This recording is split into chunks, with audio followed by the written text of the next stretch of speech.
All right, guys, I already have some massive election updates for you. We just got our first exit polls that came in, and it's beginning to paint a pretty clear picture. And I don't want to get ahead of myself here, but it seems like the picture I've been painting for you guys for weeks now.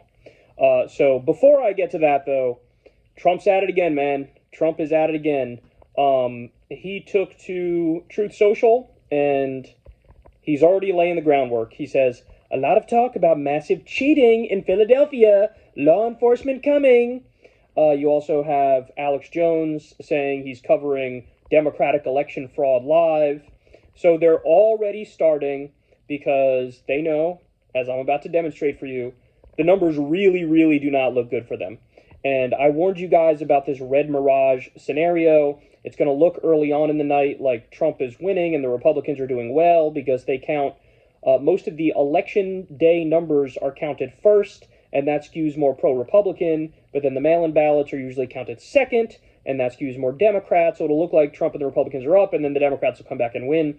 I'm really, really hoping that we don't even have a red mirage today to avoid a hell of a lot of trouble, right? Because if at any moment he's up, even if it's like 26% of the votes counted, he's going to come out and he's going to declare victory, and he's going to try to get all the Republicans to fall in line. He's going to try to make the media kowtow in fear, and he's going to try to steal it, right? So I hope we don't even have the opportunity for a red mirage scenario that allows him to come out and fakely declare victory. But he's already working on the bogus election fraud bullshit. Again, he said, a lot of talk about massive cheating in Philadelphia. Law enforcement is coming. Okay, so exit polls. All right, listen to this. This is huge, guys. This is huge. So in the NBC exit poll, the number one issue, according to voters, 35% of them say democracy is my top issue. 31% say the economy. 14% say abortion. 11% say immigration. And 4% say foreign policy. So the number one issue being democracy is absolutely devastating for Trump. Another thing that's devastating is there are more people who are abortion voters than there are immigration voters. Those two facts are really, really rough for Trump and the Republicans. That does not bode well for them moving forward. So here's another number that is actually a very good number for Kamala, even though you might not think so if you look at it and you don't know the backstory. But who do you trust to handle the economy more? Trump 51%, Kamala Harris 47%. Now, again, you could be forgiven for looking at that and saying, wait a second, a 4-point lead for Trump. That seems good for Trump on that issue. That's wrong. So there's only two issues where the Republicans have a real built-in advantage, where they usually are up double digits. That's immigration and that's the economy. For Trump to only be up 4 when it comes to the economy over Kamala is really not good for them. All right. More. This one is just about satisfaction. Unsurprisingly, 43% of the country is dissatisfied, 29% are angry, and only 19% are satisfied. Now, those numbers obviously are horrible, but in terms of, hey, does this help Kamala or Trump more, I wouldn't read too much into that. We don't have clean lines in this election. It's not like an incumbent versus a non-incumbent. The lines are all skewed because Trump was president for 4 years and Kamala's never been president. So who is even blamed for the state of the country? You could say Joe Biden, but Joe Biden is not Kamala Harris. Or you could even say Trump, because a lot of his policies led us to where we are now. So I wouldn't read too much into that. Who do you trust on the issue of abortion? Kamala 50, Trump 44. She's +6 on that. That's unsurprising. We have a Wisconsin exit poll. This is also very interesting. So in the swing state of Wisconsin, the number one issue is the economy, 35%. Number two is democracy, 32%. Then you have abortion at 18% and immigration at 9%. Again, overall, those numbers look much better for Kamala Harris than they do for Donald Trump. This one is kind of devastating for the big man. This one right here is devastating. Again, NBC News exit poll, opinion of Donald Trump. 44% favorable, 54% unfavorable. So he's -10. Now, I've yet to see the Kamala numbers, but my guess is it's going to be around even. She might be a point or two underwater or a point or two over water, but it's going to be about a 10-point difference between where Trump is and where Kamala is, and that is a big deal. All right, more. Georgia exit poll. This is huge, guys. The swing state of Georgia. Ready? Should abortion be legal? In the exit poll, NBC News, 62% yes, only 35% no. Again, brutal, brutal number for Trump. So I said before, Trump wasn't up nearly as much as he needs to be on the issue of the economy. It's a very similar thing for immigration. He should be up at least 10 on the issue of immigration. He's not. It is, who do you trust more to handle the issue of immigration? Again, NBC exit poll, Trump 53%, Kamala 46%. So again, these are the best issues for Trump, and he's barely up on Kamala. But now we have another one. This one's North Carolina, another crucial swing state, North Carolina. Again, NBC exit poll, is Trump too extreme?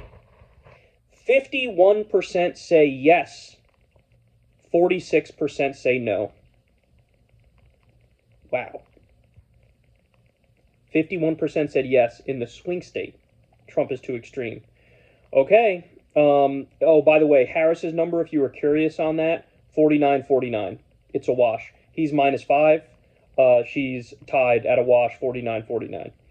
And then finally, I'll give you the state of democracy. So they broke it down by gender here, the most important issue. Listen to this. This is interesting.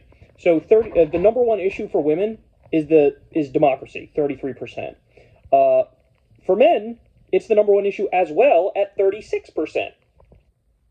That's a shock. It's a shock having democracy above the economy for men. And again, that bodes well for Kamala. Some people are saying, hey, Trump tried to jujitsu that argument and say, actually, I'm going to save democracy. I don't think that these numbers reflect it's like a wash on the issue of democracy. That's definitely more of a built-in advantage for the Democrats, no matter how much they tried to jujitsu that issue and flip it. The number two most important issue, 28% of women said the economy, 34% of men said the economy. The number three for women is abortion at 19%. Number three for men is immigration at 12%. And then men had abortion at 8% and women had immigration at 10%.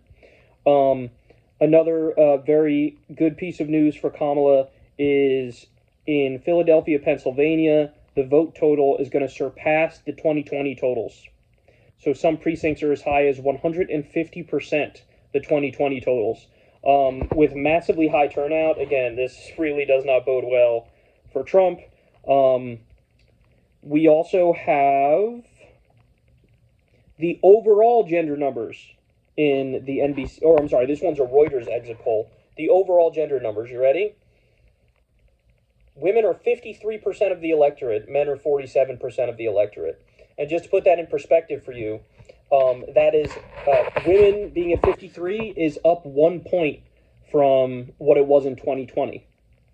And they were showing on MSNBC, they had, was at Temple University, I think, and they were showing the line. Some people were waiting literally 3 hours to vote, which, by the way, it's abysmal anybody has to wait 3 hours to vote. But it was like, I'm not kidding, the ratio was like 8 women for every 2 men. It was astronomical. All right, and for right now, that's all I got for you. But these are early exit poll numbers. And again, look, I would be the first one to come out here and say, hey, the data doesn't look good for Kamala or the Democrats, if the data didn't look good for Kamala or Democrats. But so far, everything I've seen is sort of on par with what my prediction video was the other day.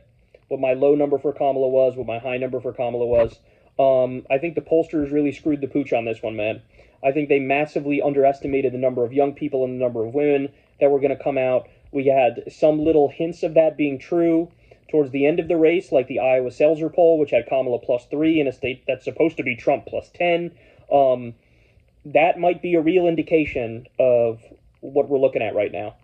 So, again, final point I'll make for this video here is, for the love of God, I do not want a red mirage to happen. Just so everybody knows, if it looks like Trump is up, I'm telling you in advance, early on it might look like he's up. But that is the red mirage. That will not last. as time goes by, more mail-in votes will come in. The numbers for Kamala and the Democrats will go up and up and up. But I really hope the victory is so strong that you don't even have a red mirage scenario, which doesn't even open the door for him to try to steal it and do his whole stop the count bullshit, right? So that's all I can say right now. But these early numbers, if you are in the Trump campaign, you're sort of shaking in your boots a little bit. You're sort of starting to desperately look for signs that this is going to go well for you. So there you have it. I'll talk to you guys later.